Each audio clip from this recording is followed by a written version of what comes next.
Mother's Day. And so there's going to be a breakfast served for all of us, but it's a breakfast honoring the mothers. And that's going to be at 8:30. They're going to start serving at 8:30 in this room, it's my understanding.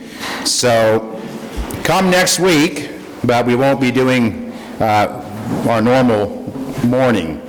And then going forward then, we're going to spend probably 1 week looking at the T, or the plus in LGBTQ+. And so the focus of that discussion will be trying to think in terms of what's coming next. And then after that, we're going to get into critical race theory and Black Lives Matter and all that is involved in that conversation. And that will go on, I think, for a number of weeks. So we're coming soon to a place of transition, although it's amazing how much overlap there is, because the ideologies of the sexual revolution and the race issue, the ideologies are so similar. But, so anyway, today I thought I would start. Do you all have the notes? You should have the notes unless you've lost the notes or you haven't been here for the last several weeks. If you do need notes, they are back on Bill's table there. And where we left off last week we looked at the series of biblical texts, and we skipped over 1 Timothy 1, 8 through 11 because we ran out of time, and we won't go back to look at that today. So we are at the point here where it says two views of marriage, consent versus conjugal. And we talked a little bit about this several weeks ago, and so this shouldn't be an entirely foreign concept to you. But before we look at those notes, I want to read to you just a couple of pages that is taken from a podcast of April 30th. What day was April 30th? Was that Friday? And so the podcast is The World and Everything in It. Did any of you listen to this podcast? It's a daily news podcast, and it's really quite good. It's connected to World Magazine. Some of you perhaps have read World in the past or subscribed to it. And what it's doing is just giving a sort of 100-day update on the Biden administration as it relates to the issues we've been looking at. And I thought it's worth reading to you, and so I'm just going to do that. So Nick Eicher is the host, and so he's speaking. I'm Nick Eicher. Says, as we pass the symbolic 100-day mark of the presidency of Joe Biden, let's think back to the 1 day or 1 week mark when the new president signed a big stack of executive orders. I'll call attention to 3 stories World reported online over the last week that have to do with the administration's transgender mandate that continues to roll through federal agencies. And so this is just an update. You remember when he came into office, he signed, 18 executive orders in the first couple of days, and he's not stopped since then. I don't know what the total number is now. But, how is that as unrolled, and as it rolls out throughout the federal government, throughout federal agencies, what's happening with all of that? So 2 of the stories have to do with the housing agency known as HUD, the acronym for Housing and Urban Development. One HUD policy concerns sex-segregated student housing, even at private religious schools. Have we talked about this in the past? We have talked about this, Christian colleges, for instance. A second HUD policy concerns sex-segregated housing for homeless shelters. Have we talked about that? We have. That accept federal funding. Both instances involve placing biological males specifically such biological males who claim a female gender identity into living spaces reserved for biological females. And so he doesn't elaborate beyond in this podcast, but there have been a number of stories out there. This is happening. I mean, the pressure is being exerted upon Christian colleges, and it's going to be in the court system, I'm sure. It already is, actually, I think. The third story has to do with HHS, Health and Human Services. Who runs that organization?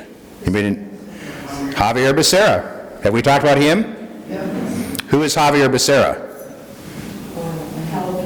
He's California Attorney General who sued. Little Catholic old ladies.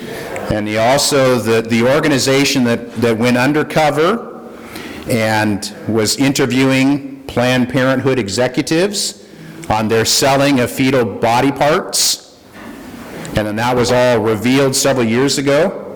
Javier Becerra is Attorney General of California. Who did he replace, by the way? Who was Attorney General before him? Kamala Harris.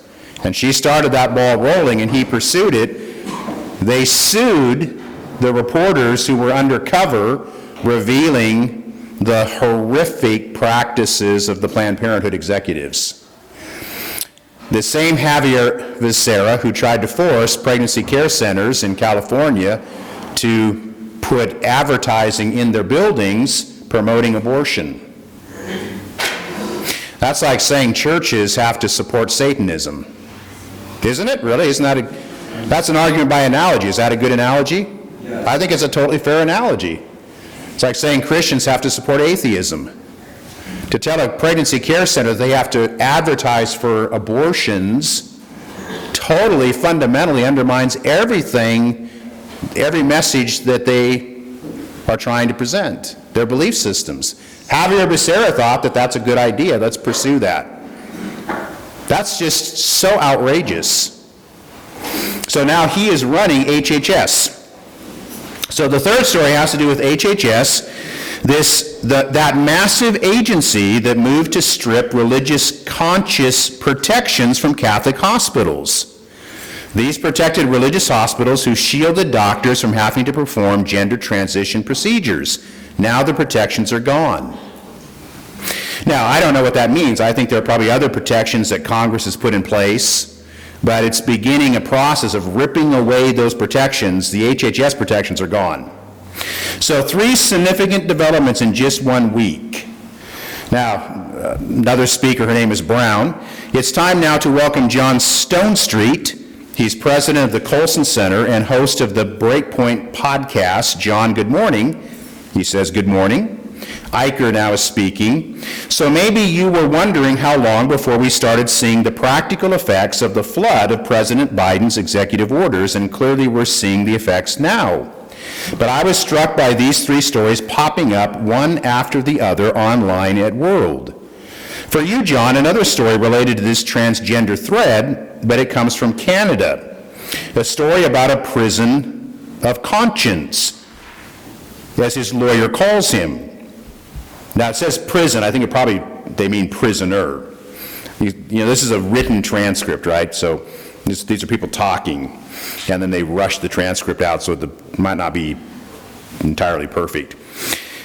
He's a father whose daughter, without his knowledge or consent, received cross-sex hormones at age 14 because she identifies as a boy. Have we talked about this?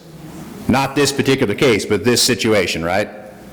So here's a girl in the Canadian school system, and she's receiving cross-sex hormones beginning at age 14, and the father's kept entirely in the dark. Okay? This was 2 years ago. The dad, when he found out, raised a ruckus and found himself on the wrong end of the law because he broke a court-ordered ban on talking publicly about his case. So a judge said, you can't say anything. Then he said, I'm going to talk about this. Now he's flat out engaged in civil disobedience, talking openly about his experience and going to jail for doing so. So this father's in jail because he objects to his daughter receiving cross-sex hormones beginning at age 14, and he wasn't even told about it. There's a principle in philosophy and in terms of social structures called subsidiarity. It's the principle that the best decisions are made at the most local level. Parents are the best people to make decisions for their children. But now we have the government of Canada making decisions for this child, and the parents are just kept in the dark. Question: are we at or near this point in this country, do you think, where we have to consider the cost of objecting to this agenda, John, and risk jail or lesser sanctions to stand for conscience? So Stonestreet responds, well, no, we're not far off at all. And I think now would be a time, maybe yesterday would be a better time, to have kind of thought through all this. What are those things we're willing to be fired over? What are those things we're willing to lose our freedoms over? And you know, what I see right now is kind of broadly a grand experiment in missing the point, where, for example, churches are advertising or advising their people on issues that have already largely been decided by culture. But on these cultural controversial issues, not willing to go one way or the other because of fear of whatever reciprocity they might face. So he's saying his observance of culture and the church culture is that lots of churches are sitting on the fence. They don't want to go one way or the other, and they don't want to say one thing or the other. And that's not adequately preparing people to make the sorts of decisions that this dad here in Canada is clearly having to make. The other thing is when you put this in line with the 3 executive orders this week that you mentioned from the Biden administration, it's important to keep in mind that these executive orders would have been, listen to these words, unthinkable under President Obama. I think that's kind of true. And so when you look at how unthinkable it is to think of a dad being imprisoned for talking about it and being told you can't say your opinion, and we think that's unthinkable here in America, just remember what was unthinkable yesterday isn't unthinkable today in the form of these 3 executive orders. So I think his warning is pretty clear, isn't it? You know, what we think is unthinkable, this couldn't happen here, a father put in prison because he objects to his daughter receiving trans-sex hormones. You know, it's coming. So anyway, that's just, I just thought I'd take a moment to just sort of update you on some of the things we've talked about, and I thought that partial reading of that podcast does a good job of just showing the things that Biden began with his administration. These things are not going nowhere. They're moving forward. By the way, I preached on this, and I mentioned Javier Becerra, and I got some flack from that, from folks who said, you know, keep politics out of church. And, okay, well, keep politics out of church when they all are, that's so unacceptable to me at this point, right?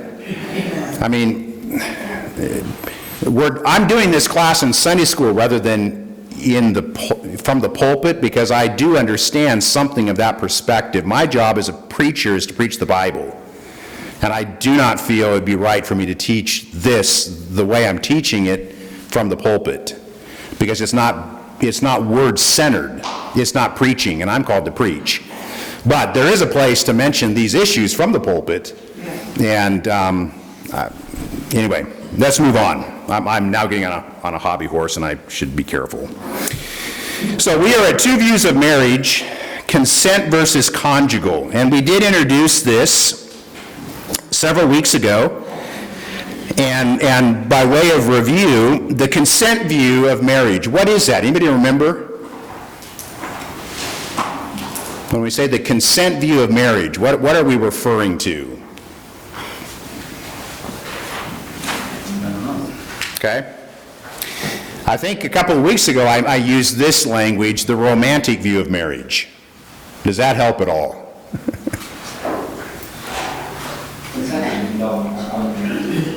I was here when you talked about last night, but that is the idea that 2 consensual adult is just, we decide this is okay.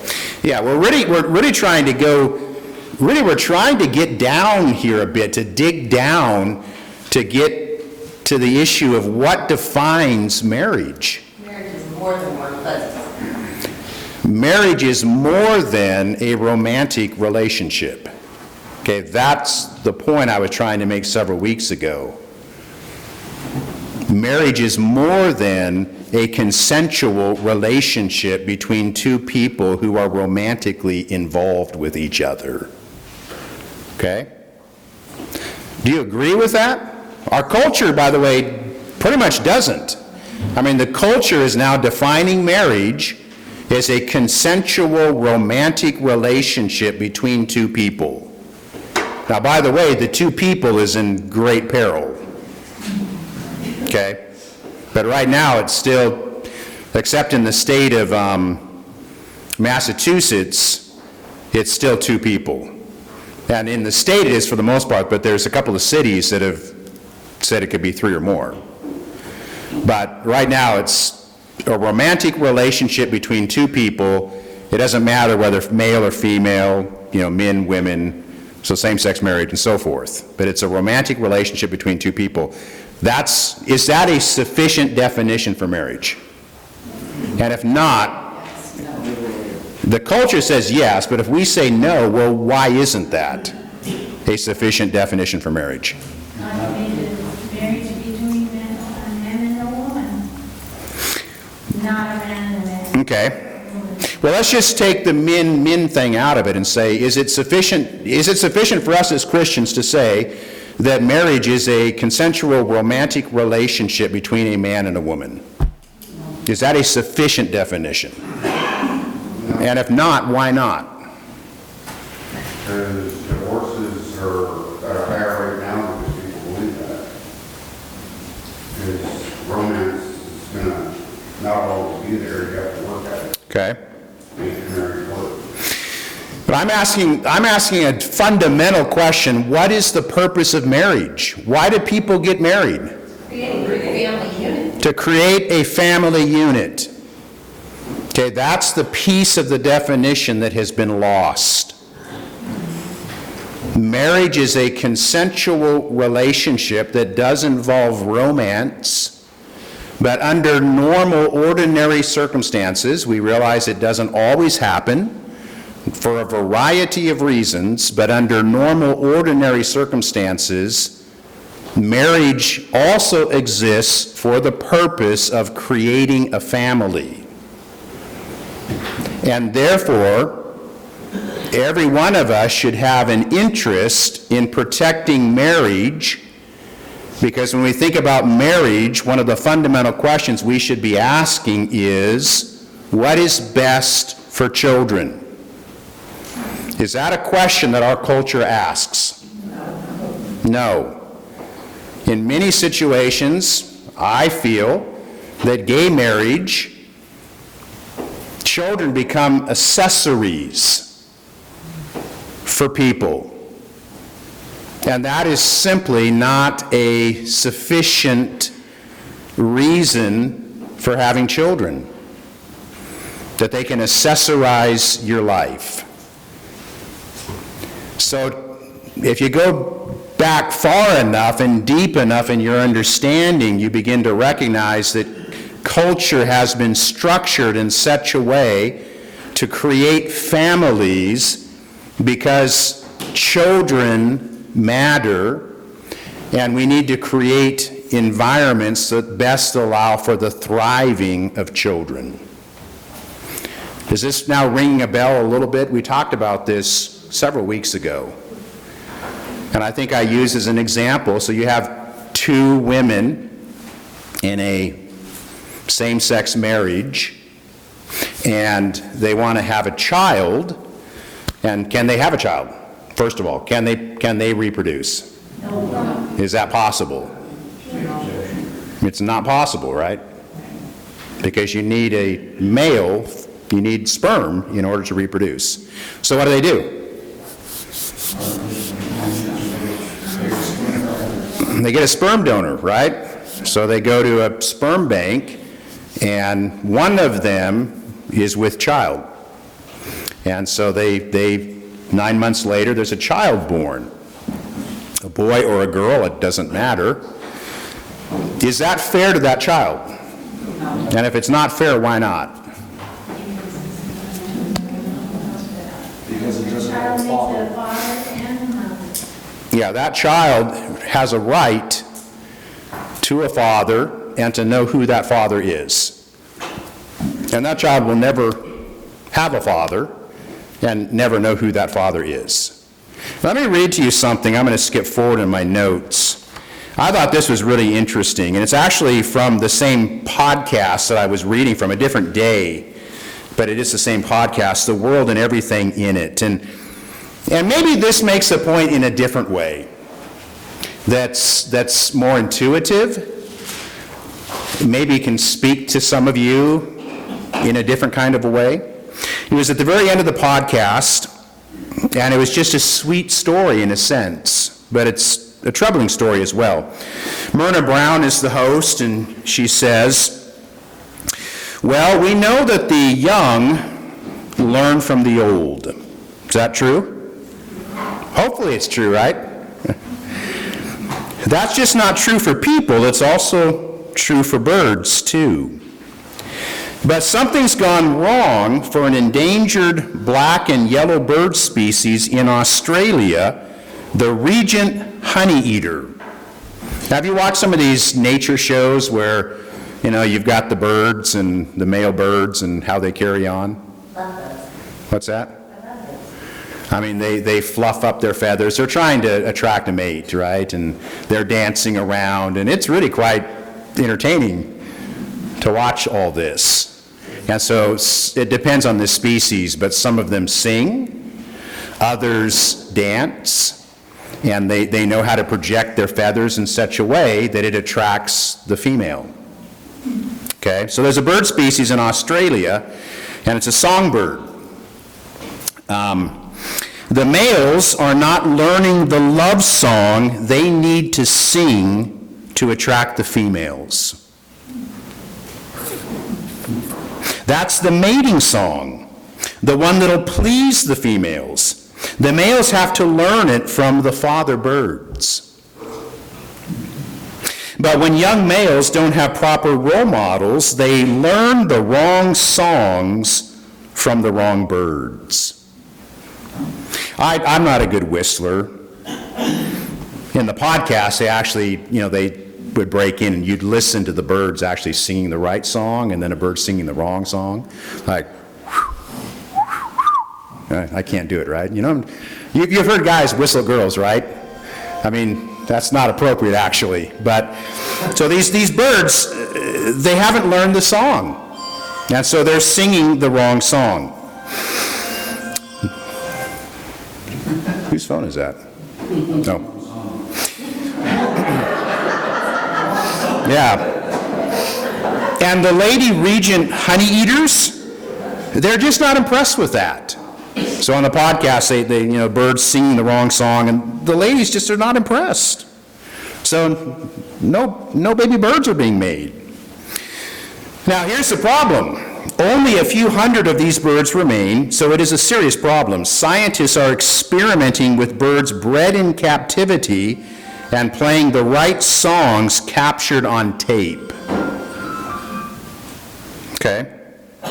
So this bird species is dying out, and that's why there are not father birds teaching their son birds the right song to sing. And so they're trying to overcome this by taped music. Now, Megan Basham says, there's an application for humans, don't you think? Indeed there is. And it ends, that's the world and everything in it. So what's the application for humans? What's that? The old aren't teaching the young properly, the young aren't learning it. Yeah, in this instance, and I don't know, it's amazing to me. I don't know how evolution explains what I just read to you, by the way. I really don't. How does evolution explain that? How is that efficient? I mean, I'm off my notes again, but I've often thought if evolution was true, I'd look like Sasquatch. I'm serious. I mean, am I really fit to live in this environment, physically speaking? Strip me down to my underwear, throw me in the national forest, I'm going to die quick. I mean, survival of the fittest. You'd think I'd be much more brawny and got a lot of hair on me, but I'd be fit to live in this world. I'm not really fit to live in this world. So, but here you've got this amazing thing where these birds, I would say, are gifted by God. God has created these birds in such a way that these male birds, the young, need their father to sing that song so that they hear it and learn it so that they themselves can someday gain a mate. Now, the application is, in part, the older generation has something to offer to the younger generation, but beyond that, it's true, boys need fathers. There are things that fathers will bring to a son that a mother simply cannot give to a son, and vice versa. And so if that's true of birds, I was in a store yesterday and we walked by the chickens, and I made a comment to my daughter. I said, you know, chickens are really dumb. I think they kind of are, really. We have the statement, bird brains, that's coming from somewhere. Crows are pretty smart, but still, I mean, they're so simple compared to us. But this little story, there's a truth in this, that we need fathers and we need mothers. And so to create an understanding of marriage that excludes that brings brokenness into it from the beginning, it's got to be wrong. We all realize that relationships are broken. All of our relationships are broken. I grew up in a home with a mentally ill mother who did not know how to mother me. I did not have a good maternal example. So I realize that relationships are broken, but surely we should not bring children into intentionally broken relationships. Dan, you've been wanting to say something. No, it's a question. There's plenty of sociologic data, objective data that shows, children do better with two-parent homes, and then there's been a lot of voices too, like Bill Cosby, who, I know he has his issues, but, in the 90s, certainly, he's one who has spoken out about, Another would be Danzo Washington, right, who's been very forthright. In the black family, Yeah. the African-American family, fathers being present, needing to be present. Yes. There's a lot of voices like that. But in your reading, have you come across, how does the left address, or do they even address some of those issues? Or do they kind of just pass over them? I think, let me make a statement. Yeah. Let me make a statement, okay? And it's coming from Alexander Solzhenitsyn. It's also a title of a book I read some time ago, made a real impact on me. Solzhenitsyn's statement, how does he put it? Live not by lies. Okay, that was one of the thoughts that created this class, where I felt like our culture is telling lies to us, and we cannot live by lies. So I'll tell you a truth. The biggest fundamental problem with the black experience in the United States today is the lack of fathers in homes. That is true. Now, for saying that, I will be branded a racist. And you can't say that. But that's true. Okay? We're living in a culture where people are just simply living by lies, and they will not acknowledge the truth. But that is the truth. Okay? And we cannot solve the race problem in our country until we recognize that we've got to live by truth. And so you've got black males growing up in homes without fathers, and that's having an enormous impact upon our culture. But if you're somebody, I'm not anybody, right? I mean, I've got a small audience here of you folks, but if you're somebody really significant and you say that, what's going to happen to you? You're going to be crushed because you've said something that cannot be said even though it's true. Okay? It's part of the frustration of the culture that we're living in, We can't solve problems unless we're able to really speak truth. And people talk about this, right? Speak truth to power. What a joke that is. That is a joke. Because in so many issues of life, you cannot speak truth because people will not hear truth. And so what I'm saying today, people won't hear. To say that children deserve a father and a mother in a monogamous marriage relationship intended for life, you can't say that in our culture because you're a hater if you say it. But you know what? We cannot live by lies, and so we must speak truth. I think a culture that encourages or promotes killing children. So on one side of the mouth, they say they care about children, and the other part, they're like, if they're not convenient, take their lives. To me, it's like, clearly, we don't have a culture that truly gives a rip about children. Yeah, We wouldn't be killing them. I think here's another statement of truth. In so many of the issues that we're talking about in this class, children are the ultimate victims. So let me just read a couple of statements now. So consent versus conjugal. I hope that's clear now. Consent is, marriage is just a romantic relationship between two people of whatever gender, and we should all stay out of it, and love is love, and if it makes them happy, then go for it. For as long as it lasts. And the other view is the conjugal view of marriage, which says that truly love is part of marriage, but marriage is bigger than that. Marriage is also about creating an environment which is best for the raising of children. And so the conjugal view has largely been rejected in our culture. So I want to read to you a statement from Chief Justice John Roberts. How many members of the Supreme Court are there? I want a kid to answer this.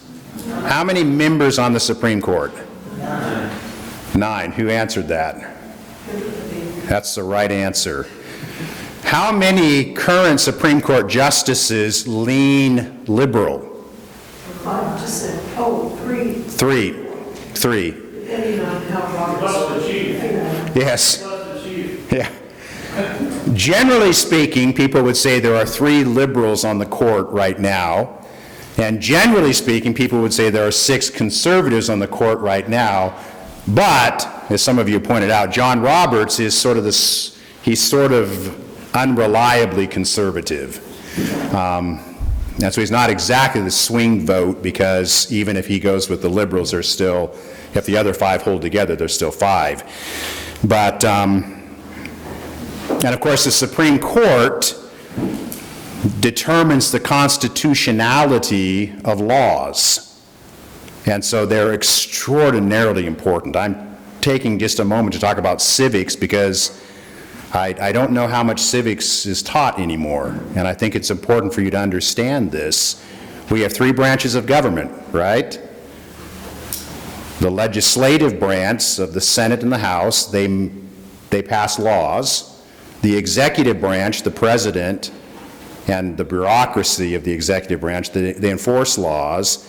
And the Supreme Court, which determines whether these laws are constitutional or not. All right, we could say a lot more about that, but this is Chief Justice Roberts, and he's talking about marriage as just consensual, and he's opposed to this. On the Obergefell decision, he voted with the conservatives. They lost 5-4 because the composition of the court was different then. That's a big deal, right? Trump appointed 3 Supreme Court justices. He shifted the court right. So this is Roberts. This universal definition of marriage as a union of a man and a woman is no historical coincidence. So he's saying traditional marriage is no historical coincidence. Marriage did not come about as a result of a political movement, discovery, disease, war, religious doctrine, or any other moving force of world history. I don't think he's denying that Genesis defines marriage. He's saying a religious doctrine. And certainly not as a result of a prehistoric decision to exclude gays and lesbians. It arose in the nature of things to meet a vital need. ensuring that children are conceived by a mother and father committed to raising them in the stable conditions of a lifelong relationship. And then Ryan Anderson, from a public policy perspective, marriage is about uniting a man and a woman with each other as husband and wife to be father and mother to any children their sexual union produces.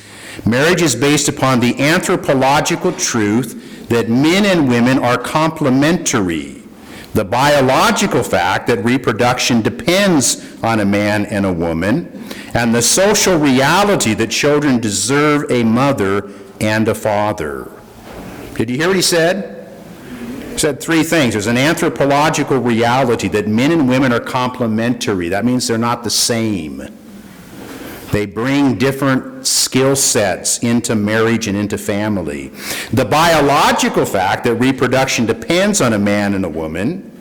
And then thirdly, the social reality that children deserve a mother and a father.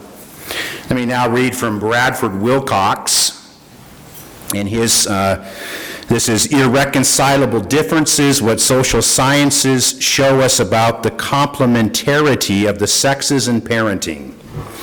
Studies of crime indicate that one of the strongest predictions of crime is fatherless families. I mean, sometimes the social scientists tell us things, it's like, no duh. Is that a shock to you? That fatherless families at high crime rates. Princeton University sociologist Sarah McLennan found in one study that boys raised outside of an intact nuclear family were more than twice as likely as other boys to end up in prison, even controlling for a range of social and economic factors. So in other words, what that's saying is it's not sufficient to say, well, all the criminals came from poor families. We're saying even when you control for those differences, if there's not a father in the home, the boys are twice as likely to end up in prison. So let's just bring boys into the world without a dad. Sounds like a good idea, doesn't it? Another review of the literature on delinquency and crime found that criminals came from broken homes at a disproportionate rate. 70% of juveniles in state reform schools, 72% of adolescent murderers, and 60% of rapists grew up in fatherless homes. 60%, those are fill-ins, right? 70, 72, and 60. He goes on to write, fathers who are affectionate and firm with their daughters, who love and respect their wives, and who simply stick around can play a crucial role in minimizing the likelihood that their daughters will be sexually active prior to marriage. The affection that fathers bestow on their daughters makes those daughters less likely to seek attention from young men and to get involved sexually with members of the opposite sex. Fathers also protect their daughters from premarital sexual activity by setting clear disciplinary limits for their daughters, monitoring their whereabouts, and by signaling to young men that sexual activity will not be tolerated, and if you do that, I'll kill you. I added the last sentence there, right? Statement. But that just makes common sense, doesn't it? That a father in the home who's doing the role of spiritual leadership and protecting is going to be interested in protecting his daughter. And so again, to just throw all of that away, that's why I say, just a second, Dan, that's why I say the arrogance of this new ideology, where the wisdom of generations is just thrown out in a moment. It's just unbelievable. There was another study that girls, where there was a divorce or no father present, girls who are in a home where there is a male present, whether a stepfather or a live-in boyfriend, mature sexually much earlier than. Yeah, isn't that fascinating? Yeah. Do you hear what she said? This is scientifically true. If the biological father is not in the home, the girls reach puberty earlier in life. It's significantly earlier. If there is a male in the home who is not the natural father. Okay, if there's a male in the home who's not the natural father. Okay, so that's important to state that right. And I didn't quite state that right. But I've read what you just said before, and I have no explanation as exactly why that is, but I find that really fascinating. No, I think all that stuff you just read, so, in some ways, I think that the church has not affirmed loud enough marriage as a Christian idea, a Christian concept, a Christian institution from the beginning, but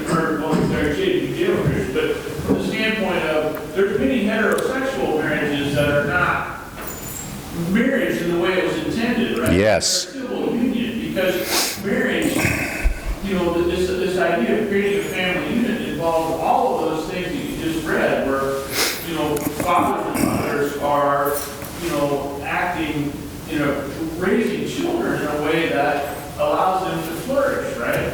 And that all of that is bound up in this idea of marriage as it was instituted by God. And I don't think the church has affirmed that loudly enough, because many heterosexual marriages are civil unions. They're not marriages as it was intended.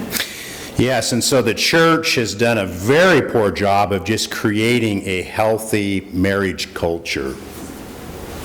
Yes, and then this lesson really reminds us of that.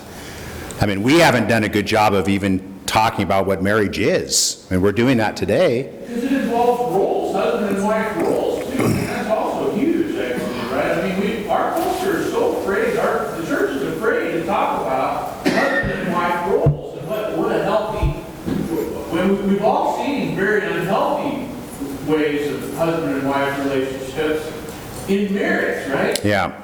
And how those, that is not the way it was intended. Yeah, and then in very practical terms, which maybe you're saying this, I'm not sure how far you're going with this, but in very practical terms, what you said makes me think this, the role of church leaders and elders to actually speak into the lives of families within their own churches. And that's where it gets really hard, right? It's one thing to talk on a philosophical level like we're doing right now, but when it gets down to, here's a family in your church, and I see these things in this marriage and family relationship that really concern me, to actually go to them and to have those conversations is really difficult. And honestly, sometimes you need real wisdom to do that, because that can get really messy. But it's all of that. Any other observations? Well, with the increase in divorce over the years, we then see an increase in cohabitation and the disregard for marriage. Now, where do people learn that from? Mm-hmm. Well, like I said a couple of weeks ago, we should think about this issue, gay marriage, like going to a track meet and running the hurdles. If you set out the 400-meter hurdle race, you got to run around the track once, and I don't know how many hurdles you got to clear. Anybody know that? Track stars and track runners, and we got several in the room. How many hurdles in that race? 6, maybe? Let's say 6. More than that, whatever. I mean, we wouldn't be talking about gay marriage, because that's like the last hurdle that's fallen. If a bunch of other hurdles had not been cleared before, like no-fault divorce, like just people shacking up and living together, or excusing pornography, or, all of these things, you wouldn't get to this one unless those others had fallen earlier. And that's an indictment, I think, upon all of us, because we have tolerated far too much, because we're afraid of offending people. Listening to everything, the thing that I keep thinking about, if you watch the media and how they glorify the success of women and how they're capable of doing all this kind of stuff, and I mean, compare that with how much they say that men can do these wonderful heroic things and and just role models and that kind of stuff. It seems like society is really leaning towards making women and pointing out to them that they are really just as important kind of thing, which they are, but in the male role. So I think that young men, boys, are getting a very mixed message about what their role is. And I remember when we had our second child, I remember said you have to make sure that your older child knows their position in the family, and that boys being raised these days, they don't get that information. And then we put them into families that don't have a male role model, and then it's compounded by that, and then it's compounded by even just parents sending and this was something that I kept dealing with, is the daughters would want to go to school in all this gussied up outfits. And I would say, how can you expect boys to function in a classroom when you've got these pretty little girls dressed up all like this? You're being a huge distraction to those men in the classroom. So I think that we have just gone so totally to trying to build up women, which, you know, I mean, we do have a lot of insecure things that women have to be confronted with, but in the process, we have forgotten to support our men. I think what you're saying is that it's hard to be a man or a boy in our culture. Yes. And I think that's true. Someone who's worth listening to, and I think probably worth reading, although I've not read any of his books, but that's Jordan Peterson. You know who Jordan Peterson is? I've listened to him in debates and just being interviewed, and he's not a Christian. He's a secular person, but he really does believe that men are being damaged in our culture. And I think he's really right. But I'll tell you, to say that is, wow, you want to just like put gasoline on your body and just light a match? I mean, the response you receive to that is just, it's incredibly ferocious. If you suggest that, you know, men might actually be in some ways oppressed in our culture, because the other side says, of course, it's the white male who is the oppressor. But the statistics bear it out. Boys are struggling in our culture. They really are. And there's a reason for that. Just to kind of build on that anecdotally, if you look at the FFA program, the ag program in schools, I would bet that most of the ag teachers in Oregon are female, which is fine, but it's just something to note. And if you look at most of the school programs, I would say it's close to 3/4 of the members in the FFA program are girls, which is fine.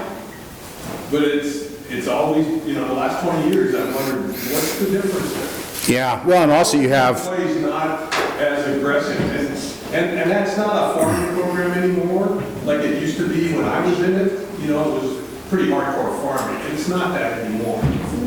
So I don't understand why the boys aren't attracted to some of these other activities that are there. You see it at the universities too, where, you know, women outnumber men now like 2 to 1. Yeah, and probably in the ag programs, and you know, I mean, Yeah. I'm trying to make a contrast where you would think. So if you're Seaside or Ben Vanderstel thinking about going to college, you're thinking, this is a pretty good deal. I mean, I've got lots of options here. But you do have to ask the question, and there's probably a lot of reasons for that, and I'm not sure that all of them are bad reasons, but it is something to ask, why is it that boys are struggling so much in our culture? All right, well, let's go on here. I want to spend just a few moments, just as we finish this up. And these are things we've talked about before, I realize, but just religious liberty threats. Frank Bruni writes for the New York Times. I encounter him occasionally and have read a bit of his stuff. This is from a number of years ago. He's talking about a situation in Indiana But this was part of I think, an editorial that he wrote. And he says, I'm just trying to find the reference here. He says, here it is, quote, "Church leaders must be made to take homosexuality off the sin list." Okay? That's his position. Now, I've already made two arguments in terms of working through the issues of gay marriage, and they're different arguments, and hopefully you've heard them both. The one argument was last Sunday, just going through all the biblical texts that say this is an abomination in the sight of God. Okay, and I'll stand on that argument. I'm a Christian. I believe in the Bible. The second argument I've made, you don't need the Bible to make that argument, although the Bible helps in making the argument, but it's the argument that marriage is more than romance. It's about creating healthy families and what is best for kids. Both of those arguments, I think, are valid. But the culture really is, I mean, that statement that I just read to you, that homosexuality, church leaders must be made to take it off the sin list. And that's real. You know that's real, right? There's a huge emphasis on that. I want to read to you now a letter written by a florist in the Tri-Cities, just right next door to us. And her name is Stutzman, and her case has been in the courts now for a number of years. And the background is that she had a man come into her florist business, and someone she knew well, knew for years, had a good relationship with. But this man now is marrying a man, and so she had served him over many years, but he comes in and says, I want you to provide flowers for my wedding, and she said she couldn't do that. So she was 71 years old when she wrote this letter, and the letter, I think, was written back in 2012. So she's not a young woman. The state went after her based on civil rights laws that we've talked a lot about.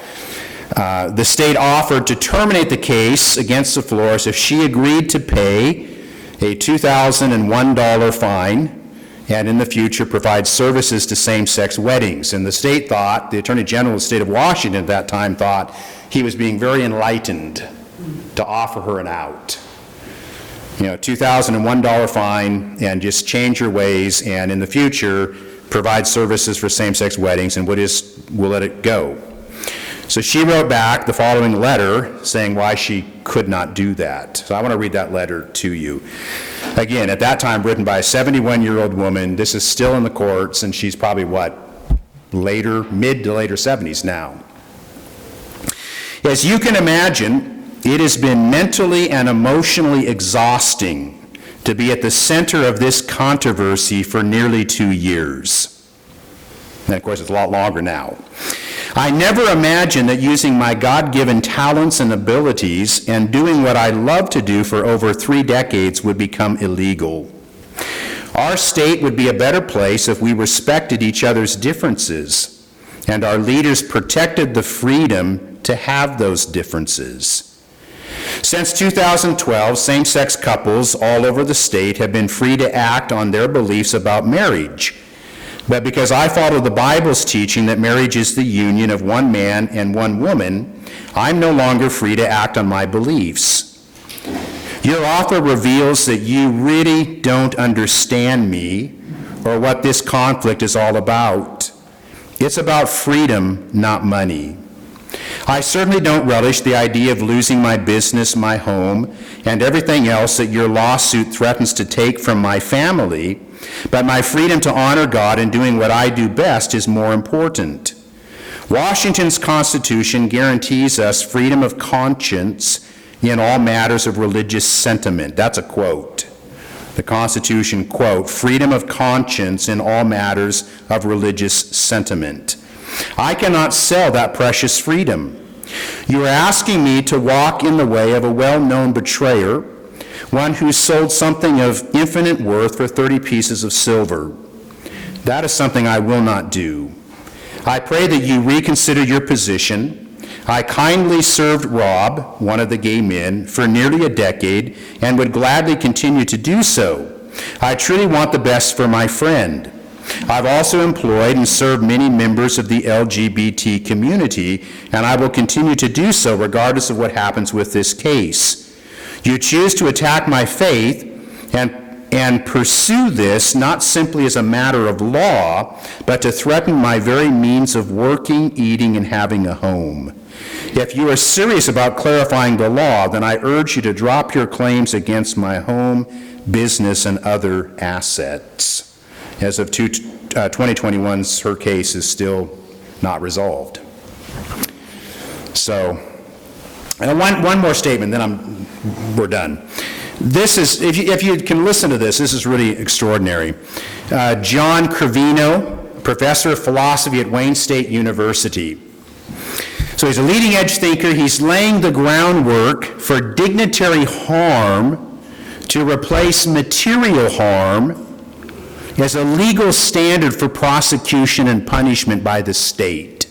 Do you understand the difference there? What's material harm? There's been some physical injury, something's been stolen, my property's been damaged. There's been some physical harm. What's dignitary harm? You hurt my feelings. That's it. If you don't give me this, you're stripping dignity from me. So this leading thinker, a professor at Wayne State University, is wanting to replace in our law courts this standard of material harm with dignitary harm. Okay? As a legal standard for prosecution and punishment by the state. He defines dignitary harm as, number one, treating people as inferior, regardless of whether anyone recognizes the mistreatment. Number two, and this is the most troubling, causing people to feel inferior, intentionally or not. Number three, contributing to systematic moral inequality, intentional or not. So that's right, hurting someone's feelings would be actionable.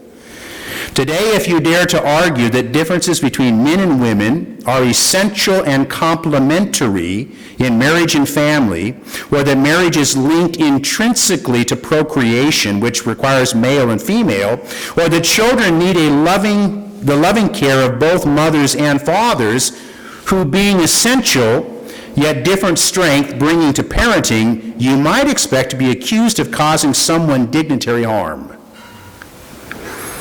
If it becomes a legal standard, such arguments would become illegal.